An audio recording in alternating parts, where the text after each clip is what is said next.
and gentlemen, welcome to UFC Talk 88. We're on the precipice. I believe that's the word.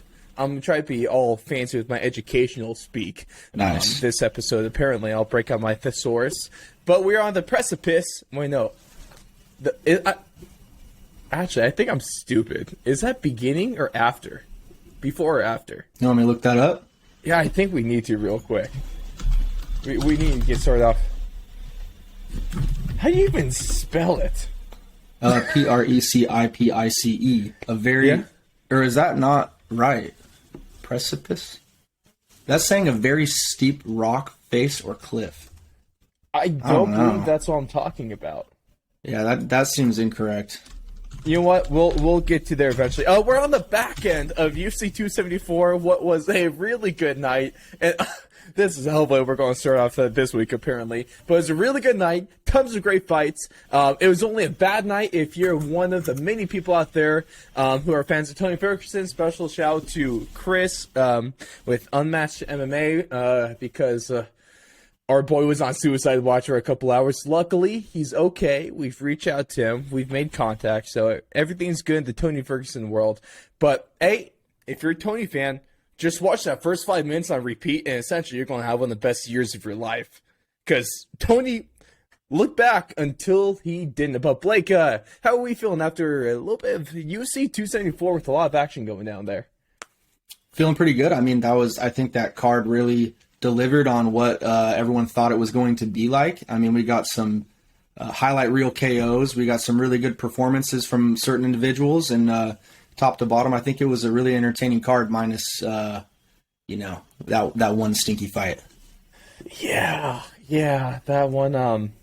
You know, if you're a Michael Chandler fan like me, I'm not complaining either way because we got one of the most exciting fighters. And really, if we take a look at recent signings, Michael Chandler has been paying dividends to the UFC. He's been fantastic. Absolutely. I mean, it seems like every fight he's been in has been a barn burner. I mean, just go down the list. Gaethje, you got Oliveira, Dan Hooker, and then his most recent fight against Tony Ferguson, they've all resulted in finishes or fight of the year candidates. So three finishes and a fight of the year candidate. It's either he gets dropped or someone gets dropped or they both get dropped or they both don't do a lot of dropping but just swinging haymakers. There has not been one Michael Chandler fight in the UFC that we haven't been on the edge of our seats for essentially the entire fight. Yeah, I mean, absolutely. He's been the number one acquisition, I would say, so far. The only guy that might be able to come close is Paddy Pimblett, but he's not getting the same electrifying KOs that Chandler has been getting and also been, I guess, kind of receiving. So, great pickup by the UFC, I would say. I'm really happy he's here, and I hope he has a few fights left, maybe 4 or 5 at the least. Hopefully. That would be awesome. Yeah. That'd be really good. Dude, honestly, and we'll get to his next fight here soon, but there's also definitely some really interesting paths that the UFC can go with them. So that's definitely going to be something we're going to have to watch here. But we're not only going to get into UFC 274, we're going to take a look at the upcoming card, UFC Vegas 54, Blachowicz versus Rakitch, and which is a pretty good fight night, so definitely looking forward to that one. And some really interesting news coming out from this weekend in terms of what they're going to be doing with the Flyweight title picture. So we're going to give our thoughts on that one as well. But of course, go ahead if you haven't subscribe to us on YouTube, Apple Podcasts, Twitch, Rumble, Spotify, I haven't said that yet, and pretty much anywhere you get your podcast from. And we, best of all, you can just go check our website at thefourthandlong.com. Brand new merch is out. The hats are still coming for those that have ordered them. I'll just blame the supply chain. I guess that's the most political we're going to get tonight, hopefully. But that's what's going on here.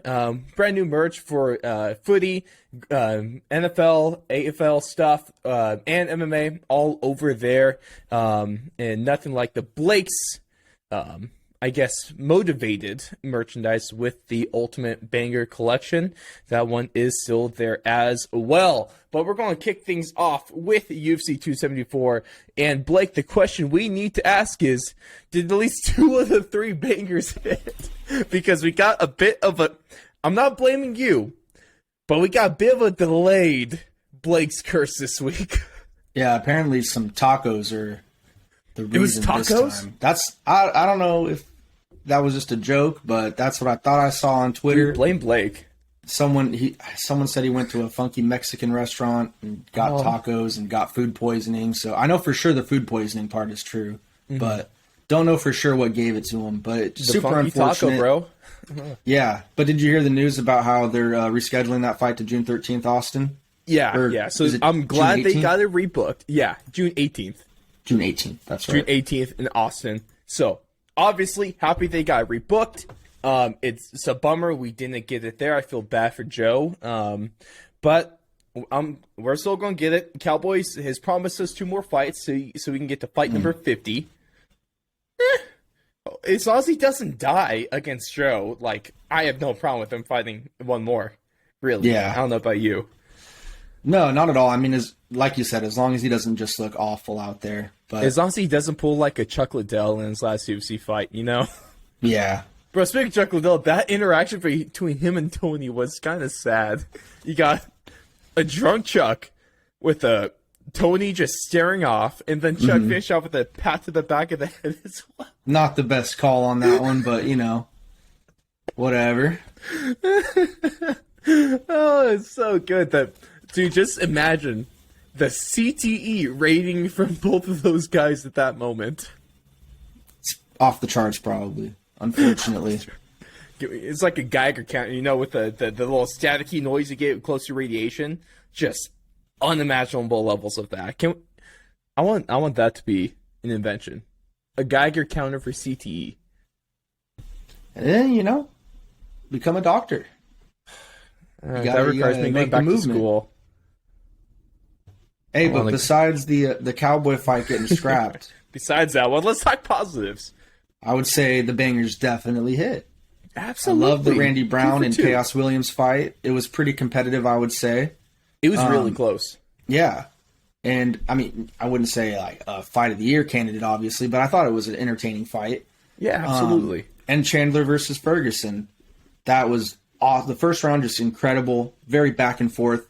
I could see you giving it to Ferguson or Chandler, honestly, because it was really, really close. Like that ground and pound, that takedown and ground and pound by Chandler. I scored it Chandler, but man, it was super, super close. The only reason I was kind of giving the edge to Ferguson was just because he's dangerous off of his back, and he was kind of busting up Chandler a little bit, made his eyes swell up. But they were both busted up after the first round, so it really could go either way. It was a super close round. Fun 5 minutes. And then the second round, we get the highlight reel KO. That's going to be played everywhere for the next 2 years, at least. And then probably still be getting shown after that. So, awesome freaking fight. I would say 2 out of the 3 bangers hit. Front kick Screw to Blake's face. curse. I'm disgusted in it right now. And let's hope that, I don't bring that energy this week. Let's hope all the fights stay on schedule. I'll keep my fingers crossed for all of our sakes, just because apparently, Blake, I need to keep you in check, man. You're killing us. But I'll give you a little bit. We haven't had a curse for a while. I was going pretty good for a sec. They were going well, but now, of course, this is definitely Saturday where we got to break out the hashtag Blame Blake. So any fight that falls through that was a part of a banger or is supposed to be part of a banger, just hit us up Twitter, hashtag Blame Blake. Because I'm blaming you, man. That's all. I can't really dock your pay or punish you in any other way besides just having a few people hashtag you on Twitter. Yeah, that's all right. Yeah, it's just that's all I got here. But where do we go with Chandler and Tony Ferguson? Because we were talking about that first round, it legitimately looked like Tony Ferguson was back. He dropped Michael Chandler in that one. He was looking flowy. He was looking like pre-Justin Gaethje Tony. And obviously there's no signs of retirement from Tony Ferguson. He's come out and said, nope, he's going to fight. So, how much faith do you have in him moving forward from here? And where do you like to see him go next? Ferguson's pretty tough. I'd say Ferguson's tougher than Chandler, obviously. Like, there's a lot of good options on the table for Michael Chandler. But for Ferguson, I mean, is it time for him to start fighting down the rankings now? Like, are we just going to keep feeding him to these top 6, 7 guys? Or Gatekeeper? He's not out. Because he's already number 10 now. For the title again. They dropped him to number 10. He's behind McGregor now.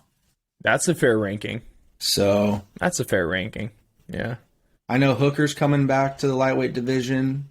He'll probably be, I think he's ranked 13 right now. I like Hooker versus Ferguson. So, I mean, maybe Hooker and Ferguson. I don't want to give him to like a young stud like Saruki, and plus I know he has a fight coming up against Gamrot. But I mean, yeah, maybe like a Riddell that fight or a alone Hooker. is going to be, that's a certified banger right there. For sure. Preemptively put down the bangers. Yeah. My gosh. Without a doubt. But yeah, so I'd say maybe Hooker is the best option right now. Hooker or Riddell, but it sucks because if you fight Riddell, you're fighting number 15, so you're dropping all the way out basically. But on the other hand, I Chandler, saw some people throwing out RDA. No, not sure if I like that. Nah. I mean, yeah, I'm cool off that at this point. Yeah, right. But for Chandler though, we got fights at 170, we got fights at 155. It just kind of depends what he wants to do because we have the Nate and the McGregor fight coming out. You know, Nate McGregor, is that what they're doing? No, I'm saying they have the Nate fight on the horizon potentially, or the McGregor fight, both open for business. But it sounds like they both wanted at 170. Guys could just fight each other in the round robin. I'll be happy. Yeah, that'd be sweet. Charles Oliveira is going to go out and knock out Conor McGregor and tap Nate Diaz in the same night. Yeah. I don't know about that. You know what? I really want to put it past him at this point. We'll get to him in a second, but I'm just done doubting, Charles Oliveira in any fashion. If he says he's going to do something, I'm just going to take it at face value at this point. Yeah, he's reached another level. Yeah. But, I mean, I think a name that would interest me for Chandler would be Dustin Poirier. Why hasn't he called him out? Chandler, yeah, I don't know, but Poirier's mentioned it. Poirier's talking, but Chandler isn't. And that would keep him at 155, most likely. I don't think those guys are going to fight at 170. Because if you fight at 55, you're probably going to be the number 1 contender after that fight. Or at least number 2. Yeah, because I'll put him back on the 2-fight winning streak against 2 top contenders, 2 former champs, interim champion, same thing. Be pretty big. Chandler could still be fighting he can still get another chance at a UFC title shot. Oh, yeah. Definitely, man. If he keeps knocking people out like that, of course. You got to have those guys in the title fights. Yeah. I really like the idea of him at 170 against Nate Diaz. And that would be fun. Nate's shown interest back. He's reciprocated interest back to Michael Chandler on Twitter. So, I mean, take that as you will because it's Twitter. But there's definitely some smoke here. And I would have zero problems. He said, June 30th for that fight? International? I thought it was July something. July 30th, excuse me. 20th or something. 20th? Whatever the hell date they tweeted. Michael Chandler essentially said yes. I love it. Well, I love that fight. I love him versus Nate. I love him versus Conor McGregor as well. I think it's just the only weird thing is that's not going to be at 155, so kind of puts your 55 career on pause. Him versus McGregor won't be at 170. McGregor wants to fight at 170. Or I'm 155. McGregor wants to fight at 170. Yeah, so is Conor going? Well, there's also talks. I think we could try and just get into the whole Charles Oliveira fight here too. Is because really, I guess real quick before we get there, we'll briefly mention the co-main event, given the super small amount of time that actually deserves. I put 100% of the blame on this fight onto Thug Rose, and I give no hate towards Carla Esparza because she essentially just did what she had to do, and Rose wasn't doing anything in return. I had no issue out of that. What do you think? Really boring fight. Yeah. Missed I nothing think- if you didn't watch this. In I fact, think Izzy Rose- fell asleep. Rose did win the minimal exchanges that there were. However, she wasn't really the one dictating the pace, or well, I mean, she wasn't really doing anything, to be honest. No. Besides, like, she Carla did have good Esparza won defense. around with a takedown attempt. Yeah. Arguably. It's because she really didn't offer too much offense. It was just like return fire, staying on your feet, don't get taken down, don't get ground and pounded. It was a pretty trash fight. It might be the worst championship fight of all time. I preferred Izzy and Romero over this. Yeah, I mean, at least Yoel rocked Izzy one good time. Is this a worse fight than Derek Lewis versus Francis Ngannou? I That's a think tough that's one, the only too. competition. I'd unfortunately have to like rewatch that Ngannou and Lewis fight to really. I would not. I would just it make an fresh. opinion. But I don't know. Watch I mean, I'd say so, because at least there's like the intrigue of like at any time one of these dudes could just land a power bomb and just smoke the other guy. But Rose and Carla, you kind of didn't. I know I didn't really have that feeling. No, Not after the first 2, 3, 4 minutes passed. absolutely not. It was So yeah, it could be the worst championship fight ever in the history of UFC, just bad, dude. It was so and just plain old the worst fight ever possible too. and also featuring some of the worst corner advice ever from Pat Barry, who's a certified moron. Dude, he said she was winning that fight, and he was happy with her output. When you have your coach right next to you, and Trevor Whitman, completely going against everything you just said, you're probably doing something wrong. Mm-hmm. Pat Barry, don't shout out Pat Barry too. But did you see Sean Strickland's Twitter? Leading up to this, Crazy. dude. Him and Paulo Costa were going nuts this week. Paulo Costa's Twitter game is completely saving his image because he is one of the funniest accounts out there. Is it him or is it someone else though? It has to be. I'm pretty sure it's him. He's something else. He's great. Yeah, that was just a horrible fight. And there's a Pat Barry situation. Not sure if I want to get into it here, but we definitely know what Sean Strickland and Paulo Costa were referring to. But let's just hop into the main event here because this was great. This was like not even 4 minutes of just violence and action. Another fantastic Justin Gaethje fight. Another fight where we saw Charles Oliveira get dropped, somehow recover, and then get the knockout or submission. He does it again. He can't keep getting away with this. And essentially,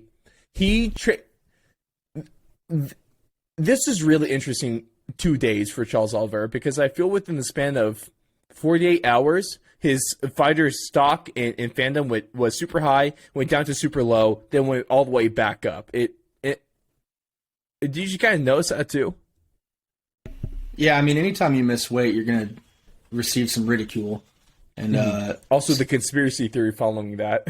yeah, which I mean, it was super weird, but It was He weird, missed- and Dana White is even having having from now security. on- yeah, he's going to have security at the scale. Yeah, but he missed weight. That's all that we know. We can't really have our tinfoil hats on and just make stuff up and play It's hard when make-believe. everyone else makes weight. Yeah, so that was definitely like the worst part of the week was seeing him not be able to make weight, having to vacate the title. I guess, which I mean, I guess it makes sense, but it still It's kind of the doesn't. rules. Yeah, it's just never happened before. A sitting champion has never been stripped from missing weight. That's crazy. It's always been interim title fights. Yeah. But man, I mean, Charles Oliveira, he's the dude. He's the guy. So he just keeps knocking these guys out, keeps choking them out. And I saw some crazy stat today about him, Chandler, his fight with Chandler, Dustin Poirier, and Gaethje, I think it's all taken less than, 4 rounds to finish all 3 of those guys? I think it's a total of 18 minutes. Yeah. Yeah. So it's like 18 and a half minutes. That's nuts. So guys on another level right now. And before, I mean, just look at his win streak leading up to that. So he's that dude. Bro. And I almost feel bad, especially as a Justin Gaethje fan. Not gonna lie, I was a little bit disappointed with this fight. It was a bummer seeing Justin Gaethje tap out once again in the title fight. I'm just not sure, man. Is Justin Gaethje always just going to be that top? Is Justin Gaethje just going to be like that Colby Covington in a way where he's definitely one of the best fighters in the division, but just doesn't have enough to get done in the title fight? I'd say more like a Stephen Thompson. Okay. But even on a smaller level, because at least Thompson, did he get a draw that one time? Can't remember against Woodley. I feel like he got a draw that one time.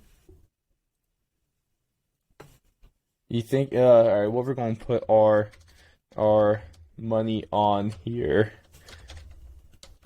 Tyron Woodley.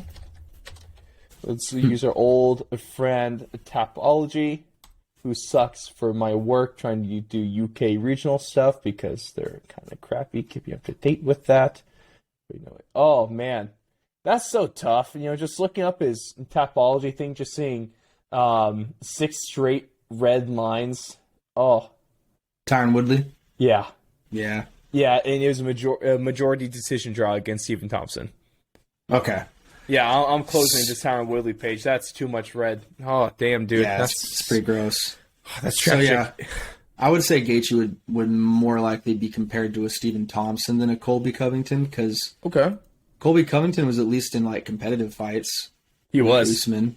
It wasn't like it was just him getting tapped out all the time. He got TKO'd first one. Second one was, a really amazing fight. So, I don't know. That's a good point. Do you think he'll ever get over the hump? Probably not with the current batch of lightweight contenders. Yeah, I don't see him beating Islam. I don't see him beating Oliveira. He's already lost to Dustin. Him versus Dariush would be interesting, but that's basically it. Yeah, I wouldn't mind the rematch, him and Dustin. Wouldn't be terrible. No, not at all. In fact, I think it'd be pretty good. I think they'd both hate it though. They'd be like, "Damn, we gotta fight each other again." And then this is an interesting one. So obviously there's a lot of talk going into this fight. Now there's even more talk going at, after this fight, just because Charles Oliveira is setting crazy records when it comes to all-time UFC finishes, when it comes to wins, when it comes to submissions, and there's talk: is he going to be able to surpass Khabib as lightweight GOAT? Is that a realistic thing here to say that Oliveira does have the chance? And if so, what does he need to do to achieve it? Man, it's tough because he's already been exposed a few times. I mean, he gets exposed every fight.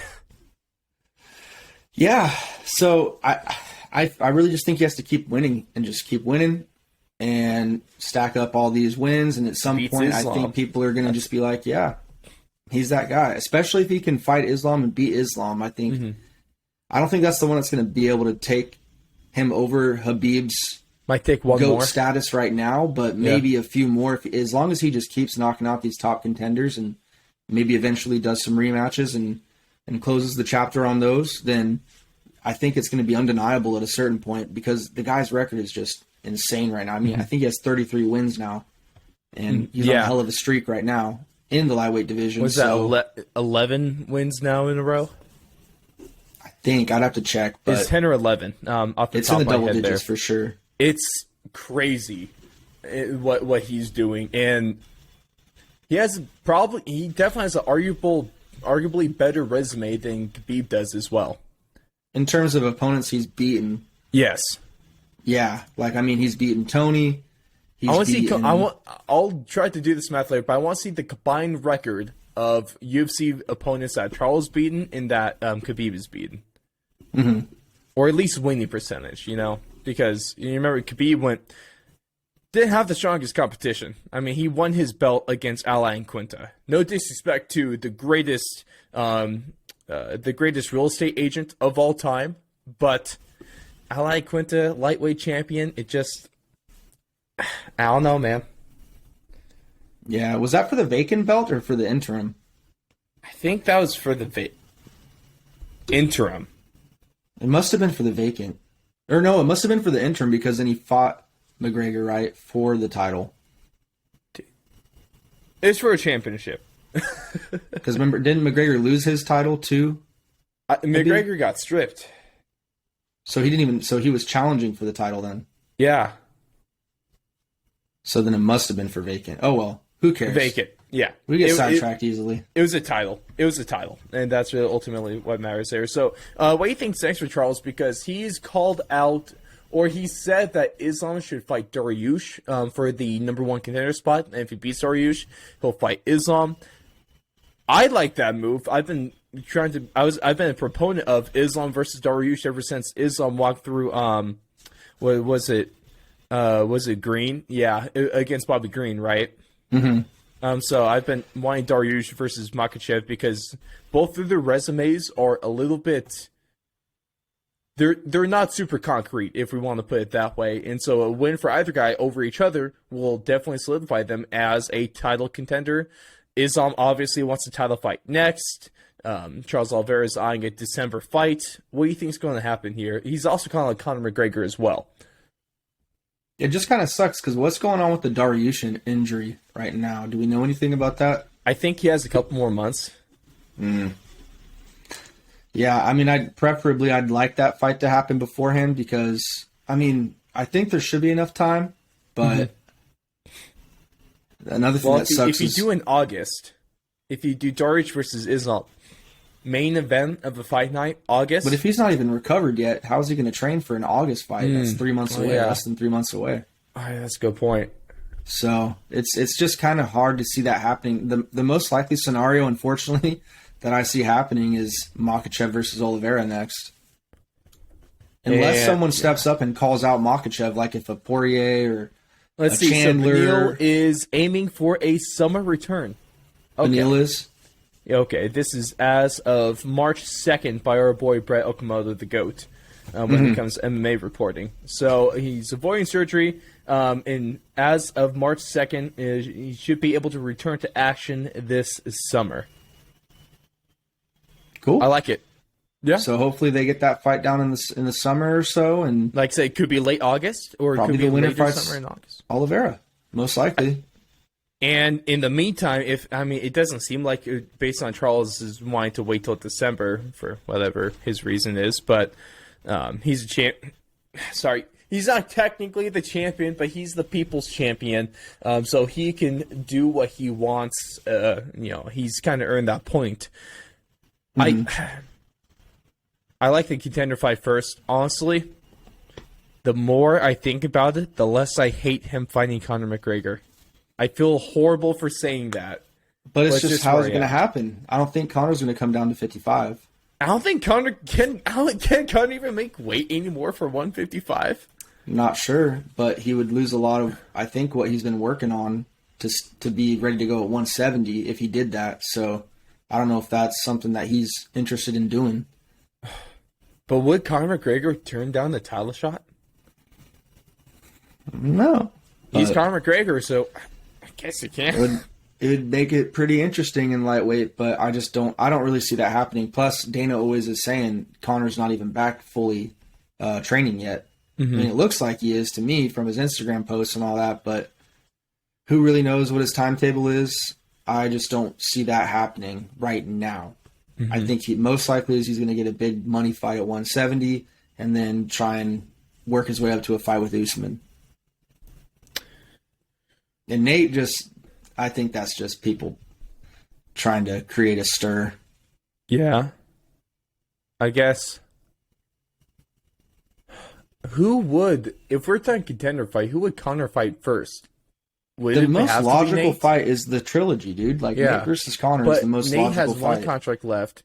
But if they do Chandler versus Nate, there is not going to be a McGregor versus Nate, is there? Or can we live in a world where there is both? Unless he gets re-signed. Yeah, exactly. But he'd have to agree to it. I don't think you will. It's not what it's sounding like. So I guess we have to skip Chandler versus Nate because the trilogy is a lot better of a fight. Yeah, I think Chandler versus Poirier should be the fight. If McGregor fights anyone besides Nate Diaz, who does he fight at 170?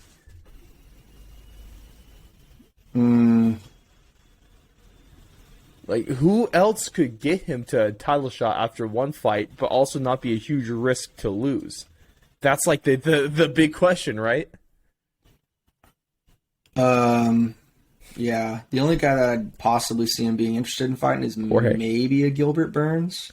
I'll say Horry Masvidal. I mean, off name value, Jorge Masvidal, but Burns is fighting Masvidal next already, most likely. I So don't like that's that probably fight not for gonna happen. Horry at all. He's going to get his head knocked off. We'll see. I guess, man. There's been speculation about Horry versus Conor for a while now. I think if you're going to pull the trigger, you pull the trigger now. That fight will Conor has sell. to be healthy, though. That's the only thing. You have two of the top three highest sellers when it comes to pay-per-views in MMA in McGregor and Masvidal. I think top three right there. I'd pick top three biggest draws: McGregor, Diaz, and Masvidal. Current age right now? Current. Probably right now, yeah. I'd say those are the three biggest tickets. So Conor versus Jorge will blow the doors off of an arena. Potentially, yeah. I mean, it could happen, but not hearing a lot of buzz around that right now. There should be. I'll start the hype train back up. We had the hype train like a year ago for Horry versus Conor, or like maybe a couple years ago when Conor came back in Starch Cowboy. There was a lot of talk for him versus Horry. I'll start the train back up. If anyone wants to hop on the train with me again, and then go ahead and join me, we'll get some steam going. Conor McGregor versus Horry Masvidal, 2022 in Las Vegas.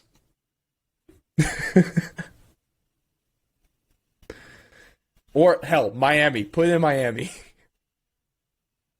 Even though Jorge's not really the king of Miami anymore. Or did he take it back after jumping Colby? How's that work? Does he have his crown back? No. No, he's a bum. That situation's still a giant mess. Sweet damn. But let's know your thoughts on UFC 274 as a whole. Do you blame Carlos Barza or Rose Namajunas more for the big old disappointment that was the co-main event of that night? Where does Tony Ferguson go from here? Where does Michael Chandler go from here? And what do you want to see Charles Oliveira do next when he tries to reclaim lightweight gold? But what we're going to do next is roll on into What the Blank, because of course this is where we have Blake fill in the blank during What the Blank, a segment where we all say what the blank as Blake fills in the blanks from blanks that happened over the last week or so, from events where we said what the blank, so that develops into a blank and blanky blank blank. But of course, for those that don't know how this works, I got 3 statements for Blake here, and they all have a blank in them in either the beginning, the middle, or the end. And it's up to Blake to fill in the blank with whatever he so chooses. And of course, I would love to see your thoughts on this one, where you drop it in the live chat, when you drop it into the comments on YouTube, or hit us up on our socials at Twitter and Instagram at Fourth Long Media. But starting us off, Blake, the first blank we have for you is blank is the most exciting fighter at 155 pounds.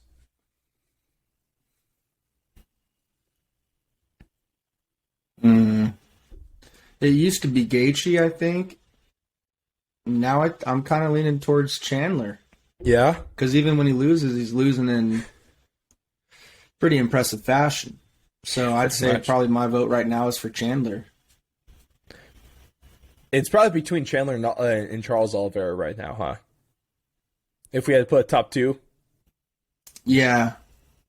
Because Charles Oliveira fights are ridiculous. I'd say so. They're so like up and down. It doesn't make sense. Yeah. That's a good point. It's definitely 1A, 1B almost, you know? But that's why their title fight was so good. Yeah.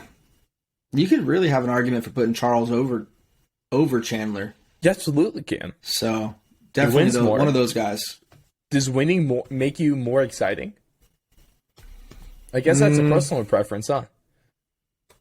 I think it's just the matter in which, or maybe just the moments you create, kind of. The moments you create. Chandler's created some crazy. Remember that kind of body slam against Justin Gaethje? Yeah. That was a freaking moment right there. He's an exciting fighter. There is moments. Each one of his 4 fights have had like a moment. They've had like a perfect picture you could take with them. Also, I love speaking of pictures, I love the impression Tony Ferguson was doing. Remember when Cheeto front kicked excuse me, man. How am I blanking? Front kick Frankie Edgar. Yeah, how they both kind of made the same face. Mm-hmm. Yeah, it's pretty gnarly. I don't want to take one of those, bro. They look so painful. Yeah, those are nuts. Also, the way Tony Ferguson, real quick, just the way Tony dropped. Yeah, at least his forearm, it looked like, hit the ground first, though, a little bit. Cushion his head. Mm-hmm. But, yep, that's what happens. It's the fight game. No, that's just Tony Ferguson, man. He was just giving the mat, he's just giving the canvas the elbow, you know, in Tony Ferguson fashion. But man, that is an interesting one right there. It really could be either one. Would love to hear what you guys think. But statement number 2, going back to the People's Champion, the lightweight champion of the world, Charles Oliveira is top blank pound for pound. Probably say top 4. Top 4. Okay. Off the top of your head, you want to give us your pound for pound? I'm putting you on the spot. Mine's pretty similar to UFC's. Probably, as of right now, Usman, Volkanovski, Izzy, and then end it with Oliveira. That's exactly it. That's exactly the UFC's. And with 5 being Francis Ngannou, Charles Oliveira moves up from 5 to 4. Francis Ngannou falling to 5, with Max Holloway sitting right out there at 6. That's still an interesting placement for them, but I don't know. I guess I had Piotr up high, but then him losing to Aljamain definitely hurt. But I like that. I think the UFC actually has a really solid consensus top 5 pound for pound. I guess really the only argument would be against Francis Ngannou, but top 4, it's really hard to argue that. You might be able to make the argument for Oliveira at 3, but Izzy wins cleaner. Mm-hmm. You think? Definitely. I think Izzy's still number 3 right now. Oliveira is better in more things than Izzy is? Is that a controversial statement? I think he might have a bigger toolbox, you could say. But Izzy's just better at one thing. Well, he's just more effective, I would say. Like, Izzy's way more effective at implementing his game plan so far. Like, it seems like Oliveira's game plan is get hit to you know, give out hits. Mm-hmm. And he's also... Ooh. Yeah. Sorry, my sound went out for a sec. Ooh. But, I'm glad we're not dealing with anything there. I know. But no, I mean, he's also kind of making this faux 10 count where he goes on his back anytime he gets dropped and no one's following him. And I just don't think that's going to keep going like it has the past 3 fights. That's not going to keep Islam off of you. Yeah, like, eventually that's going to catch up with you. People may be giving him too much credit from his back. Maybe. I don't know, though, because if you go down there and get heel hooked, then you're going to be pissed off. But I think at some point you're going to see someone. I mean, look at Kevin Lee when they fought Michael. I mean, I guess not really Michael Chandler. He just kind of escaped. Paul Felder though landed some good stuff. So I mean, there's definitely lightweight champion of the world, Paul Felder. Yeah, there's definitely a way I think it can be done to stay safe and maybe get some solid ground and pound. And actually, I do remember Chandler getting a little bit of ground and pound in there. Yeah. So I don't think he's invincible on the ground. It's just people have been giving him a lot of respect. So bigger toolbox. I don't think he's as effective, but that's not saying he's like way lower than Izzy. It's super close. Exactly. I guess, man, it's just maybe it's better to be perceived as being really good at one thing than to actually be really good at one thing. I guess another thing you could say is maybe Izzy has better defense. And all around, he has better all around defense, whereas Oliveira might have a more I don't want to say a necessarily better offense, but he has more tools in his toolbox. He can get you in submissions. He can get you knocking out. He can do whatever you want. He's really a kickboxer with maybe a little bit more time in there. But besides that, it's not like we're going to see Izzy out-grapple someone, really. No. Not. But also, he just has the defense to not get taken down. So I guess that's where it comes through. It's also hard to shoot on someone with the range that Izzy does with his kicks and with his hands. It's really hard to get in close enough to shoot on him. Yeah. Ugh, that would be a scary thought. I definitely don't want to even think about what it'd be like trying to land take down Izzy. I'm catching a foot to the face in the instant. Sweet damn. I'd rather just stay away from that. But the last statement got for you, Blake, is news that has been made official. I believe it was made official on Tuesday.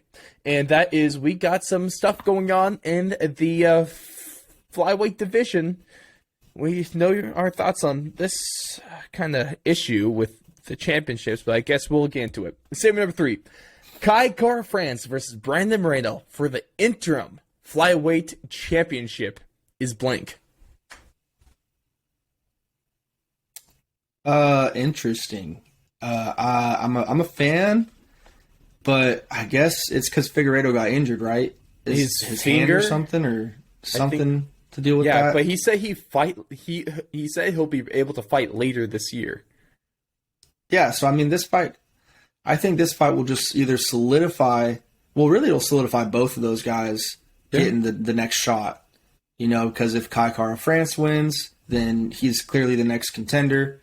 Or if Moreno wins, then he clearly deserves to finish that what was that word we said again? Quadrology, or was it something else? I think, no, it wasn't pentology. It was... Because it's 4, right? Yeah. Oh, it's been too long since you've seen this word, huh? Yeah, I already forgot it. Hey, it's okay, because it's a tetralogy. Tetralogy, yeah. Tetra, coming from Greek, meaning 4. Nice. Also, was it? Tetra is Greek for 4, and logia is for discourse. So this is 4 discourse. Nice. Well, use that information as you will. 4 throwdowns. But 4 showdowns. Yeah, so I mean, interesting, and I'm a fan of it is what I would say, I guess. Yeah, it's just... They're clearly making this for a pay-per-view, so a pay-per-view could have a championship, because this does not need to have the interim belt on the line. No matter what, if you made this fight, the winner fights Figueiredo next. Mm-hmm. So it doesn't really seem that necessary. I'm sure they're gonna like having one of them's gonna like having a little belt in their closet, though. Oh yeah, no, I'm not gonna hang on them. You get extra belts, yeah. Shoot, Kai Kara-France finally gets a belt. But I agree. It is kind of weird to see an interim title fight being made out of this, but what else? I get it. I just don't think it's necessary. But let's know your thoughts on that one. Is a interim belt being put on the line for Kara-France versus Moreno necessary? Who is the most exciting fighter, 155 pounds, and how high would you rank Charles Oliveira coming off of his win over Justin Gaethje at UFC 274? But we're going to kind of round things out with us taking a look at UFC Vegas 54, Yamblahovic versus Alexander Rakitch in a fight that can either be super exciting or super boring. So it's it might be interesting here. But let's take a look because it is a good looking. It's a pretty good looking card. It's definitely not UFC 274 level, but it's a good card. And we got some women's strawweight contenders in Verna Jandiroba and Angela Hill, going to be a good one. We got a really interesting wrestler match between Petrosky and Nick Maximov. Of course, Petrosky being a really solid wrestler coming from last year's tough. Definitely don't even know anything about this year's because I kind of forgot that it was a thing until like a few days ago. I forgot it was out. Until I reminded you today. Yeah, you did. I need Blake to remind me that, yeah, Tough 30 is a thing. Episode 2 coming out today, bro. Website. Forgive me, but I don't really care. I'll take a look. I just hope I'll see if the fights are as good as they were last year, but I guess we'll see. I'll get bored enough to watch it eventually. I'll take a look. Maybe I'll wait till it's over so I can just kind of get through everything in the least amount of sittings as possible. Binge it. But, right, exactly. Nick Maximov, the fighter at least I know, is the one Nate Diaz tried to sacrifice to Khamzat Chimaev a little bit ago. Kind of a messed up move. Definitely some other interesting ones here. I wouldn't necessarily call it a great fight, but we have an interesting fight in the women's flyweight division between Chukagian and Amanda Ribas. That was going to be an interesting one, rankings-wise. Frank Camacho is making his return against Dana White Contender Series alum Manuel Torres, who has a decent track record as well.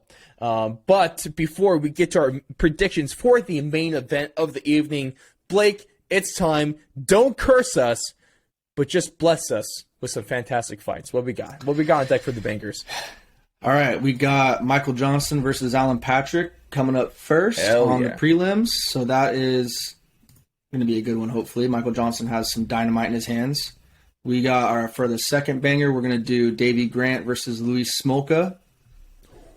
And then, that's a good fight, bro. That's a fun fight. I mean, Davey Grant, just look at his Cheeto Vera fight, like he's been in some wars. Look at Davey Grant's fights in general. Yeah.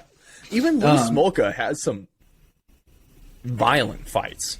Oh, absolutely. This is going to be a good one for sure. I think just look at his placement. They know right before the co-main, so they know it's going to be a really good one. I'm guessing we got this going to be the premier banger of the night. Is that what we're going with?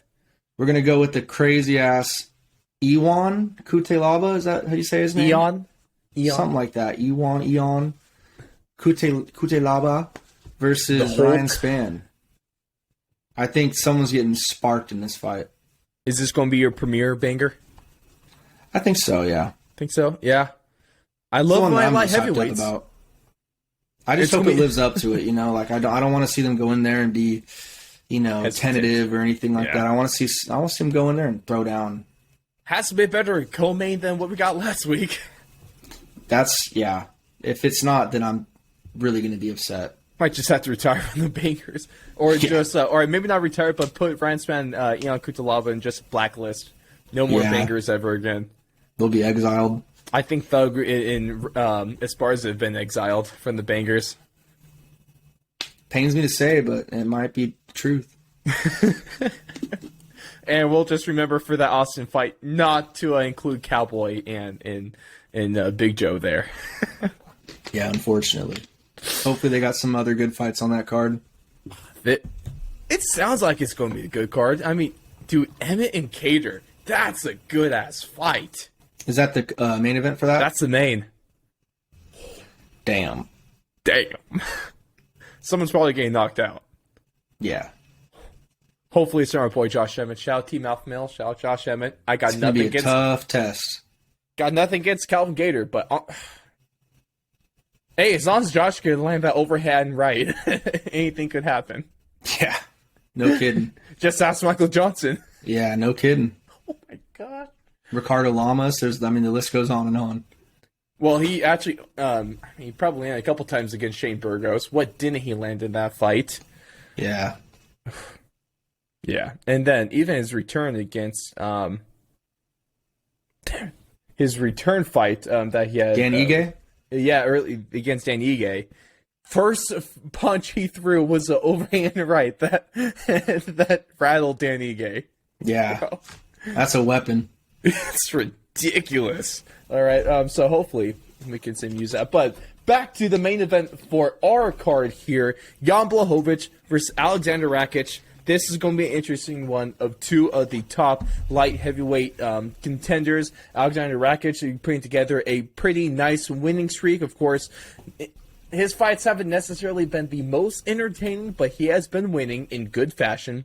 This is, of course, Jan Blachowicz's first fight since losing his championship to Glover Teixeira back at UFC 267 in October. So it's about a 7th-month layoff here. What are you expecting out of this one from either guy? Hopefully a better fight from Rakitch. But other than that, I mean, him versus Santos sucked. I'm kind of leaning towards Blachowicz in the 3rd round TKO. Ooh, I like that. This one's interesting with me because love the Twitter account MMA by the numbers. They're awesome with their stats. I think they put a stat here that Jan is like 9-2 when his opponent has attempted 2 or less takedowns, and then his record, I think it's a losing record when his opponents attempt 3 or more. Alexander Rakitch attempts around 3.5 takedowns per 15 minutes. So the stats don't trend well for Jan Blachowicz in this kind of fight. But if Jan could make any fight exciting, or any fighter exciting, it's going to be Alexander Rakitch. And I definitely don't want to count out Jan, because look at the times we have counted him out. He goes on a knockout streak and wins the light heavyweight championship of the world. Legendary Polish power. Dude, there's nothing like the legendary Polish power. So as long as the Polish power is there in action, it's going to be a tough night for Rakitch. But hopefully Jan learned from his fight with Glover and works on that takedown defense. Yeah. Because it wasn't great. Yep, that'll be a big question to have answered in that fight. So, prediction. Who are you going with? Oh, I will take Jan in a decision. Okay. Going all Jan 5. in a decision. I think Rakitch is going to be able to neutralize him for most of the time, and I'm hoping that Polish power is going to keep Rakitch kind of on his heels and a little bit more weary to going for his main takedowns as he usually attempts. And so this might just be a fight where you got to grind out a little bit of a win. A bit of a styles clash in this one, I would say, but close decision win for Jan. But of course, I would have zero complaints if it goes your way with a 3rd round TKO. You said. In terms of doing what we want, 1st round TKO Jan Blachowicz. There you go. I have no problems with that. No problems at all. Let's know your thoughts on that one, because this is kind of a tough one for me to call. Are you kind of there too? Like I've been going back and forth in my head on this one. Yeah, I'm just kind of hoping for a Jan win. In any way, just because he's more entertaining, and I like him a little bit better. Well, also analysis. Because Jan win might be able to set us up for Jan Blachowicz versus Yuri Prochazka. Yeah, and that would be power awesome. Against power. You got Czech power against the Polish power. I'm here for that. That's going to be a fun fight no matter who wins that one. Not saying that Glover is just going to get ran through by Yuri Prochazka, but I don't want to root against Glover, but I do think it's in the best interest of exciting championship fights for Yuri to win this. Mm-hmm. Especially, we don't want to see his hype train get derailed as well. That's tough. Yeah. I would agree. Sorry, Glover. You got your championship, and you're a freaking legend, but it might be Yuri's time to take this one. But before we cap things off here, ladies and gentlemen, bring it back. I failed to bring it back the last time we had UFC Talk, 87 last week, but we got the return of the Nene of the week, and especially because, Blake, we have such a prime candidate for this one, and I think we all know who it's going to be. It's going to be that one random chick, that one famous for getting bulldozed off the octagon after the main event of UFC 274. Yeah, that's a good one. Bro, you see the limp she was walking with coming back. Play stupid games, you win stupid prizes, right? So she got what she deserved, in my opinion. Should push her harder. The security guard should throw a little bit elbow in there, you know? Yeah. Him with the toe, and you just... Or maybe, just like a front kick, Michael Chandler style. like Charles Jourdain, just kind of front kick her off the stage. Oh, yeah, Spartan kick. Spartan kick. Yeah, that'd be sweet. Oh, man, that was... I just want to know what she was trying to attempt there. Like, were you trying to get into the cage? Were you just trying to get close? Were you trying to be there for a couple seconds to run back? Like, Gen honestly, Z, baby, dude. What's the goal? Gen Z, baby. There's no explaining their actions. Are we just stupid? Because I think I'm technically Gen Z. Am I going to be grouped in with those people? I might have to quit. Damn. You freaking millennials. You and your avocado We're the ones toast. that are going to save the world. Save the world? You can't even save yourself. I'm saving as much as I can. I'm trying to save up as much as I can too, man. Times are tough. The economy's hard. Yeah, screw the gas prices. So that's why you can help us by spending your hard-earned money on our merchandise.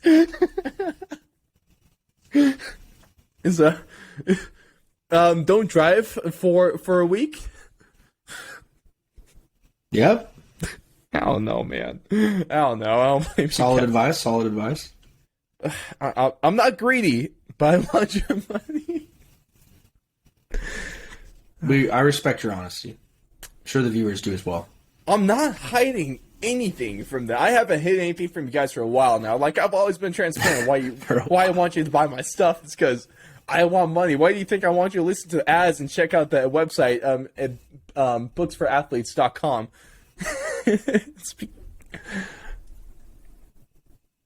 That's fair. I'm not lying, man. I may be a dick, but I am not a liar. I'm on your side. Don't worry. See, there we go. And I hope you guys are on my side as well. But thank you so much for tuning in to UFC Talk 88. Of course, we broke down everything UFC 274, everything UFC Vegas 54, and talking a little bit of some more interesting news coming out of the UFC machine. Just keeps coming, and we're never going to slow it down. But if you tuned in live, thank you so much. You guys are the best. I greatly appreciate you. If you're tuned in on YouTube, Spotify, Apple Podcasts, Rumble, anywhere else you might have caught us from, thank you as well, because any of you means everything. I don't care where it comes from. But please, if you haven't yet, go subscribe to us, follow us, hit us up on our socials at Instagram and Twitter at Fourth and Long Media. But with that being said, Blake, your thoughts on jumping the... No. Let me change it. Your thoughts on fan streaking in any sport in one word or phrase. Entertaining, but it's like I'm never going to be the one to do that or allow anyone that I'm with be the one to do that, because that's a trip to jail. Also, I think you're banned from the stadium. So yeah. But I like to see it happen, though, because usually someone gets tackled or pushed to the ground real hard or something hilarious happens. So, yeah, definitely a fan of it. It's good, especially in the NFL when you see, fully padded dudes decking fans, or if you have a Niners play-by-play guy that has a fantastic play-by-play call the streaker, Yeah, absolutely. So, I keep it up, but I don't want it around me or my group. Hey, so you're advocating for it, but not really advocating for it. Yeah. See, I played both sides, so I only for the stupids. If you're going to be stupid enough to do it, like I'm saying, go ahead and do it. Hey, if you're going to do it, you might as well send it. Yeah. Don't be can I say bitch? Yeah, you say bitch. Yeah, don't be a bitch. You're going to go to jail anyway. You might as well make it memorable. Yeah. Make that bail money worth it. Exactly. I am not condoning, neither is the show condoning illegal activities such as streaking, but I won't complain if you do it. It's fun to watch you get That's our ass decked. covered. Fun to watch you get just absolutely demolished. Yes, it is. But ladies and gentlemen, thank you so much for tuning in. We will see all of you guys after. Fingers crossed, Jan Blachowicz makes his triumphant and valiant return. We'll see you guys.